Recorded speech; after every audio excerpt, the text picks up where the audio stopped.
Hello, नमस्कार, जय हिंद। मैं अंकुर चपराना आप सभी का मेंटोर जी के प्लेटफॉर्म पर हार्दिक स्वागत करता हूं। भाई, जैसे कि मैंने भी बोला और सबने बताया आपको कि ऑफिशियल जो हमारी आंसर की है वो हमारी लगभग एक हफ्ते के अंदर आ जाती है। इसमें हालांकि 10-11 दिन लगे हैं, अलग बात है। वो हो जाता है इतनी लेट सवेरे क्योंकि जो आंसर की आने की जो डेट होती है वो ऑनलाइन में ज़्यादा जल्दी होती है। जो ऑनलाइन एग्जामिनेशन होते हैं उनकी जल्दी ही हमारी देखने को मिलती है।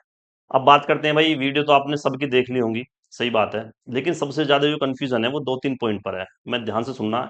अब आपको एक एक पॉइंट में आराम से बताऊंगा और आपको ध्यान से ही सुनना है वो, ठीक है। आपका किसी भी शिफ्ट में एग्जाम है, सबसे पहली बात तो ये जानना है कि किसको लॉगिन करना है, किसको नहीं करना है। देखिए, कितने सारे कैंडिडेट हमारे लॉगिन करेंगे, अगर साइट पे कुछ हैंग होती है या क्रैश हो जाती है, उसका मतलब ये है कि क्रैश होने का कि उसमें नंबर ऑफ जो स्टूडेंट है वो ज्यादा उस पर विजिट करते हैं एक बार में।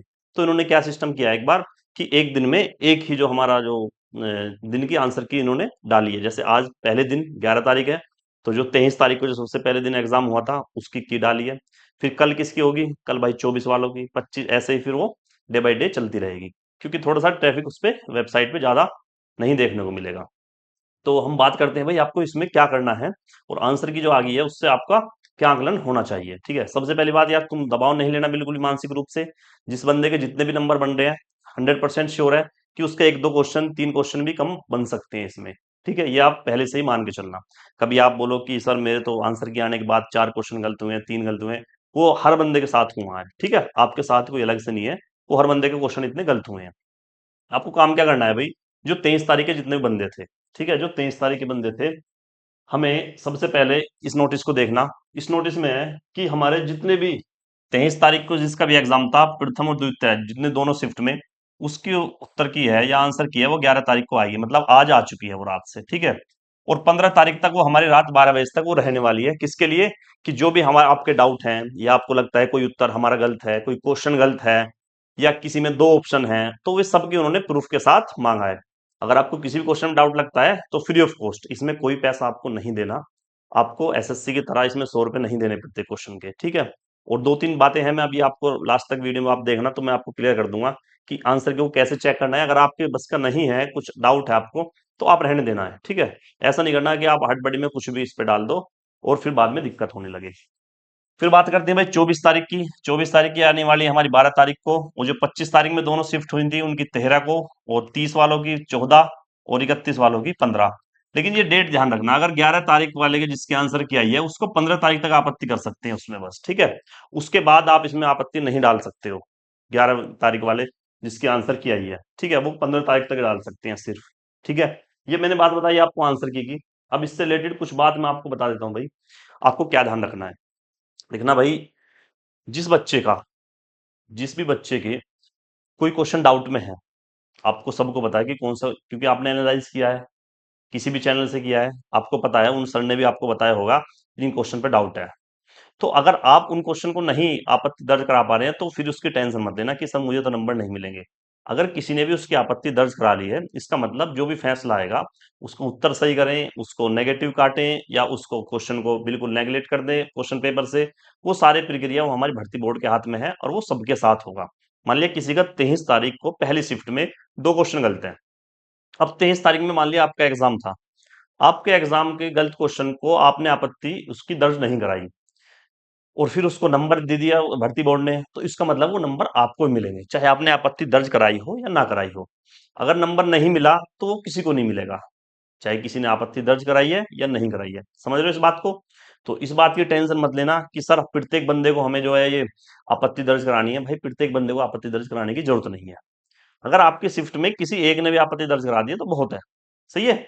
आपको बस ये लगना चाहिए कि जो जो मेरे क्वेश्चन डाउट में है उसके सबके लिए आपत्ति दर्ज हुई है नहीं हुई है। आप अपनी साइड से आप जो है आप कर सकते हैं। करने को मैं भी बता दूंगा, यहाँ पर कुछ नहीं है। यूपीपीआरबी की जो हमारी वेबसाइट है उस पर जाइए, उस पर लॉगिन का ऑप्शन आता है। उसमें सबसे पहले रजिस्ट्रेशन नंबर मांगेगा आपसे, उसके बाद डेट ऑफ बर्थ मांगेगा। ठीक है, वो जो हमारी स्क्रीन खुल के आएगी, फेस खुल कर आएगा, उसमें फिर चार चीजें मांगता है वो। ठीक है, registration date of birth automatically भरी होती है। फिर मांगता है बुकलेट नंबर, जो हमारी बुकलेट नंबर था ना सबसे ऊपर, क्वेश्चन सेट जो था हमारा उसके ऊपर जो था, उसको डालना है। फिर एक कैप्चा कोड आता है, उसे डालने के बाद पूरे का पूरा पेपर आपके सामने खुल के आ जाएगा। पूरे के पूरे पेपर खुलने के बाद हर प्रश्न के सामने, जैसे मान लीजिए प्रश्न संख्या 1 है, उसके सामने हर आपत्ति के दर्ज कराने के कॉलम आएंगे कि फिर पहले क्वेश्चन में कोई आपत्ति है तो ऑप्शन खुल के आएंगे, उसमें पूछता है आपसे कि इनके ऑप्शन में दिक्कत है, इनकी एक्सप्लेनेशन में दिक्कत है, या इन क्वेश्चन में ही लैंग्वेज में आपको दिक्कत है, तो इस तरह का आप चूज कर देंगे कि हमें सर ऑप्शन में दिक्कत है। जैसे 23 की पहली शिफ्ट में एक वेन डायग्राम का क्वेश्चन था, उसमें क्या आप ऑप्शन में डालोगे कि सर इसके जो है हमें ऑप्शन, जब आप क्लिक करोगे उसमें आ जाएगा कि हमें इसके ऑप्शन में आपत्ति है, उसे सेलेक्ट करोगे, फिर थोड़ी सी साइड में एक्सप्लेनेशन मांगता है, बोल दोगे इसके सारे ऑप्शन हमारे इनकरेक्ट थे। और आपके पास कोई जीएस का क्वेश्चन आता है, अगर आपके पास उसका प्रूफ भी है कि सर देखिए इस बुक में तो ऐसा लिखा है या इस एग्जाम में ये आंसर है इसका, तो आप उसमें फाइल का भी एक अपलोड करने का ऑप्शन आता है कि उसको आप अपलोड करके भेज सकते हैं। ठीक है, एक क्वेश्चन को आप एक बार में आपत्ति उस पर दर्ज करा सकते हैं, बार बार उस पर आपत्ति दर्ज नहीं कराई जाएगी। ठीक है, तो आज जो हमारी जो 11 तारीख को जो हमारी आंसर की आई है, वो सिर्फ और सिर्फ अभी 23 तारीख को जिनको दोनों पालियों में एग्जाम थे उन बच्चों की आई है। 24 तारीख को कल आएगी और 25 वालों की परसों आएगी। ऐसे हमारी आंसर की एक डे बाय डे आती रहेंगी, आपत्ति दर्ज कराते रहना। और उसके बाद जितने बच्चों के स्कोर घटे हैं या बढ़े हैं, आप उसको कमेंट में जरूर लिखना है।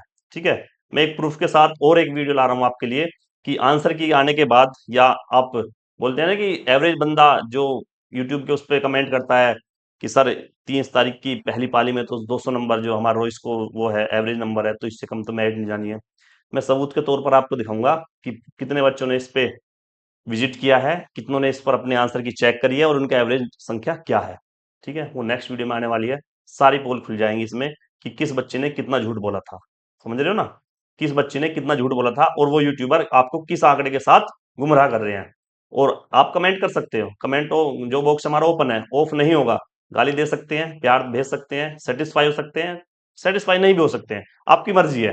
लेकिन भाई जो इतने ज्यादा माइंड वॉश हो गए यहाँ घूम रहे हैं ना, वो कृपया करके भाई अपनी फिजिकल की तैयारी कर लो या कुछ और काम देख लो। सही है, कोर्स लॉन्च हो चुके हैं, उन्हें ले लो। ठीक है, अभी आपको आंसर की चेक करनी है, वो कमेंट बॉक्स में अपना स्कोर बताना है कि हमारे कितने नंबर घटे हैं, कितने बढ़े हैं। ठीक है, फिर मिलते हैं नेक्स्ट वीडियो में। जय हिंद, जय भारत।